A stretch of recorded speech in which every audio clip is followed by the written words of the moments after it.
I never thought I'd be the middle person in my parents' marriage, especially not between my dad and my stepmom. For years, their relationship looked fine from the outside. Nothing dramatic, no shouting matches, no public tension, just the usual quiet marriage. That seemed stable enough. Then one night, my stepmom asked if we could talk. Alone. That alone should have been my first warning. We were sitting at the kitchen table after my dad went to sleep. The lights were dim. The house quiet in that uncomfortable way where everything feels heavier than it should. She didn't ease into it. No small talk. No build-up. She said, "I'm thinking about divorcing your father." I froze. I didn't know what to say. I wasn't shocked, exactly more confused. This wasn't something I'd ever seen coming. Before I could respond, she quickly added, "I haven't told him yet." I needed to tell someone who would understand. That made even less sense. She started explaining how unhappy she was, how trapped she felt, how my dad didn't listen to her anymore. I nodded, because that's what you do when someone unloads emotionally. But something about it felt rehearsed, like she wasn't talking to me. She was testing how I'd react. Then she said the sentence that completely derailed my brain. "I need your help." Help with what? Emotional support? Talking to him? Helping her find a lawyer? Any of that would have been uncomfortable, but understandable. Instead, she said,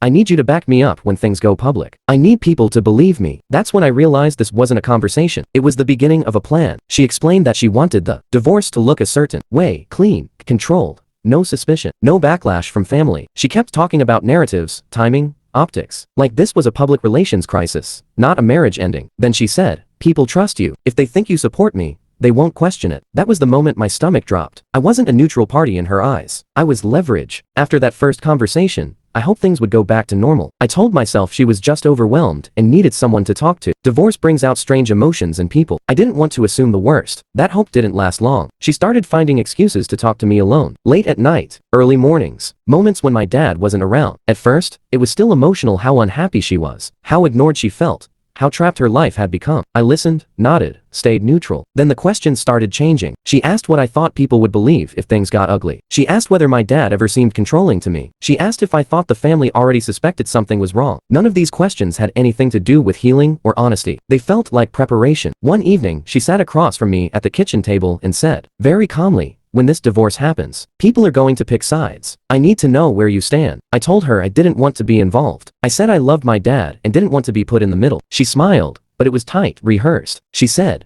"You don't get to be neutral in this." That's when she explained what she really wanted. She didn't ask outright, but she strongly suggested I confirm certain things if people asked. Things that weren't exactly true, but weren't completely false either. Just twisted enough to shape perception. I told her no. That's when her tone shifted completely. She stopped sounding hurt and started sounding annoyed. She said I was being naive, that I didn't understand how these things worked. She warned me that once stories started spreading, I wouldn't be able to control how I was seen. Then she said something that made my stomach drop. "If you don't help me manage this, I can't promise you won't get pulled into it anyway." It wasn't a threat screamed in anger. It was worse. It was quiet, calm, calculated. That's when I understood something important. She wasn't asking for support. She wasn't asking for honesty. She was asking me to be useful. And in that moment, I realized staying silent wasn't protecting anyone anymore. It was just giving her room to keep going. I didn't tell my dad in a dramatic way. No confrontation. No raised voice. I waited until we were alone and just said, "I need to tell you something, and you need to listen to all of it." I told him everything. The late night talks, the pressure, the way she kept framing stories, the exact words she used when I said I didn't want to be involved. I didn't soften it, but I didn't exaggerate either. I let the facts do the damage. He didn't interrupt me once. When I finished, he sat there quietly for a long time. Then he sighed and said something